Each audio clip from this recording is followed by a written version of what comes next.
Hi everyone, greetings from Blog Central here in what's otherwise known as sunny downtown Ballard. I just got off the phone, just got off a conference call with General Manager Bill Bavasi of the Mariners, and he basically laid out some of his strategy going into this weekend's winter meetings. Not a whole lot was said. The Mariners like to keep things pretty secretive from their end. They don't like to have other teams knowing what they're doing, and they also say that certain players and certain agents, certain owners of other teams don't like to read about negotiations in the newspaper, so we'll have to take their word on that part of it. I have a feeling a lot of this has to do with not wanting competitors to know what they're actually doing. Either way, it's their choice. But here's what Bavasi did say, and it should be interesting given what we're hearing about the Johan Santana potential deal that's developing in Minnesota.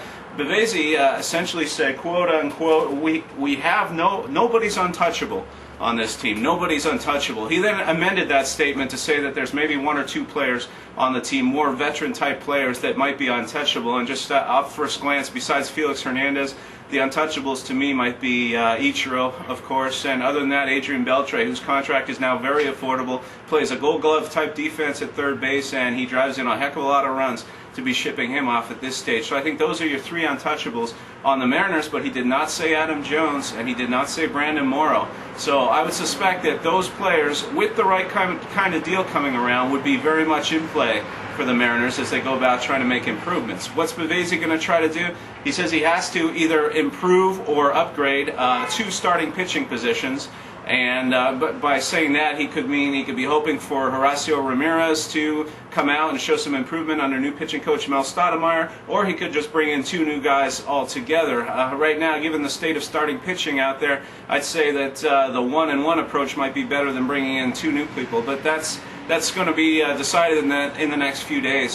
Some other things that Bavasi talked about was the need to improve at second base, and I think the team is a lot more down on second baseman Jose Lopez than maybe it let on during last season. Lopez, you might remember, had two very bad fades towards the ends of each of the 2006-2007 seasons. Bavasi says either Lopez has to get better at that position, or we might have to bring in somebody new this winter, and that decision might be made before Lopez even gets another chance to swing a bat in the major leagues. So we'll have to say that it's not so much the offense they're worried about, but as Bavasi said, quote unquote, it's an issue of focus.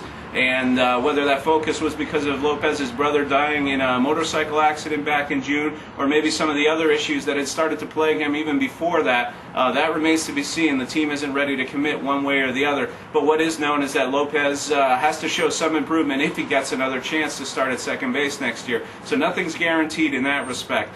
As far as the outfield goes, Bavasi says that the season begins tomorrow. They're going to go with an outfield of Raul Ibanez in left field, Ichiro in center, and Adam Jones in right, with Jose Vidro as the designated hitter. I would not go out and bet the farm on that right now, though, because Ibanez's defense remains suspect in left field. The team still has to decide what's going to happen with Richie Sexson, whether or not they're going to trade him. And as we said before, this team doesn't like to go out and say what it's going to do in advance, but certainly there has to be some movement made on those issues before we'll know exactly which starting lineup's going to go out there. I would not bet the farm on the three outfielders we mentioned, or at Vidro starting as the DH, but we'll have to wait and see on that. As far as pitching goes, Brandon Morrow has tossed a couple of outings down in Venezuela. Bavasi says he's very encouraged with what he's seen from him and from Ryan Rowland-Smith. I shouldn't say very encouraged, he did say encouraged, but he also said it's too small a sample size with Morrow to be able to tell that at this stage, and he doesn't necessarily think what Morrow does down in the Venezuelan Winter League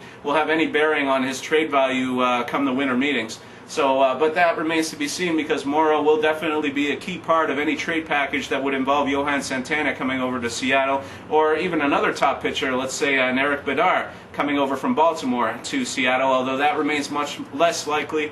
Bavasi didn't hold out a lot of hope, didn't seem to hold out a lot of hope that a lot of trades and free agent signings would take place at the winter meetings themselves. He definitely feels they're going to lay some groundwork over there. He says he's got offers out on the trade front and on the free agent front to multiple sources. He wouldn't comment on Hiroki Kuroda and that situation. As we know, there's multiple teams who are interested in him. But that's just a brief update right now on what's going on in Mariner Land, and you heard it here first on the blog.